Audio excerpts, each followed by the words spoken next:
Morning everyone. Excuse the noise.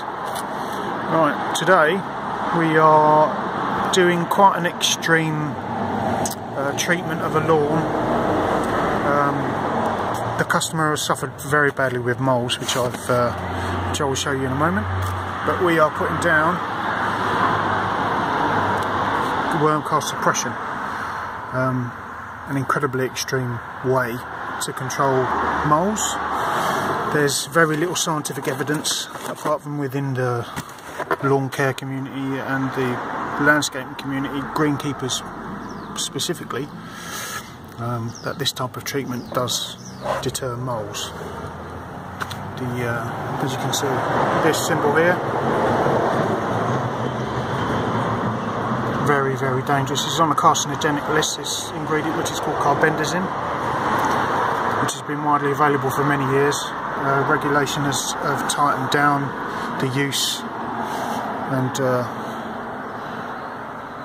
just general kind of availability of this chemical, but it is still very widely used in the commercial side as an antifungal or anti-fungicide for fruit, vegetables, oranges, apples, pears, you name it, basically just to increase crop productivity.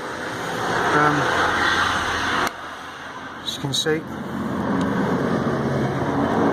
genetic damage, fertility, incredibly dangerous to any aquatic life, any water sources, any water streams, tributaries, rivers, ponds, ornamental features, anything like that. Basically devastate and destroy anything that's in it. As you can see, that's the application rate, 500 grams to a litre, 43.1% Carbendazim. It's incredibly powerful chemical. Get that to focus, if possible. So you can pause it there and read the back of it. But it's a full noddy suit job today. Fine vapour respirator, gloves, eye protection. That suit will probably get disposed of properly, wellies with a full chemical wash down, decontamination at the end of it. So let's go and see his garden.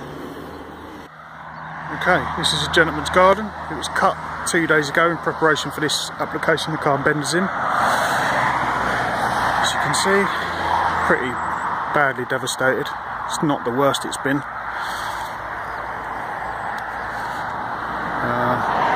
Already got some mole activity. There's rabbits and stuff in the trees. I did strongly advise him that this would be damaging to the environment and any kind of wildlife, but that's what he's had applied before, not by me, but that's what he wants again. So I got the chemical for him and we're going to apply it today.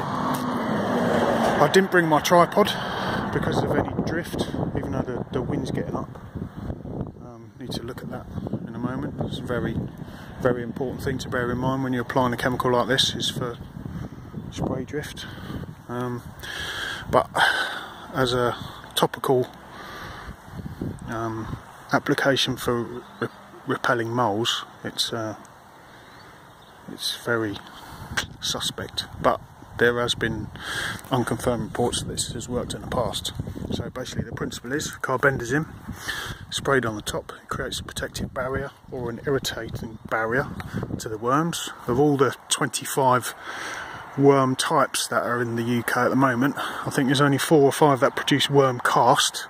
Generally it's used on a golf course application or a sports ground application to deter worm casts, primarily on golf greens, because the worm cast can promote fungal infections and basically just look unsightly when it's close mown, obviously on a golf course. So the Carbendazim creates a film on the top of the surface, which is an irritant to the worms, and the worms go deeper, hence you don't get any worm casts, and it can last anywhere from 1 to 4 months depending on the weather conditions and the strength of the application.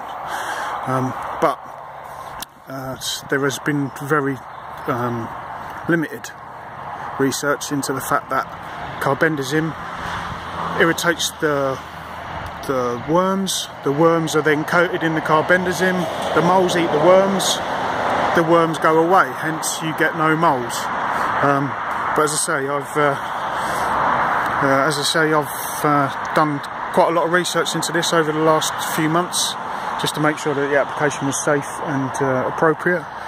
I've spoken to every technical person I can speak to from every main supplier of this chemical in the UK, and only one person has ever heard of this acting as a mole repellent as a side effect. It's not a direct action, not a direct cause of the application of this chemical. So obviously there is no such thing as a spray on mole repellent, otherwise you'd be a millionaire overnight. But the gentleman has had this done in the past by a company. We narrowed it down to the chemical being Carbendazim, even though we didn't have any paperwork or empty containers, and apparently he had no moles for 6 months. So we shall see. I'm not going to video myself doing it in the noddy suit, because the entire garden is basically going to be covered, and I don't want any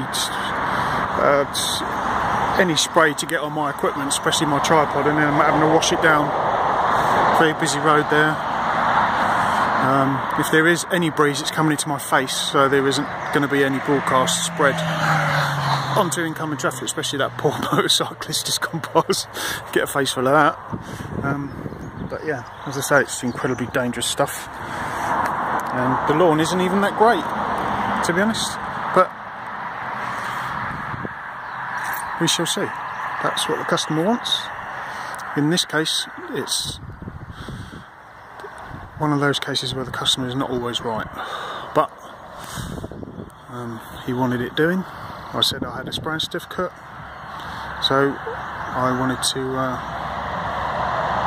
spray it for him, even though I disagree with the method he's using. But still, job's a job. Can't always pick and choose.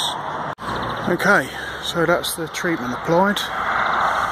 40 millilitres per 100 litres of mixture for the Carbendazim, so it just shows you how strong it is. It's me in my noddy suit, all washed off and decontaminated and cleaned up. As I say, I would never advocate this as a course for moles. It's a pretty extreme treatment. Whether it's still viable and working, or I don't know, but the best way to treat moles is to disrupt them.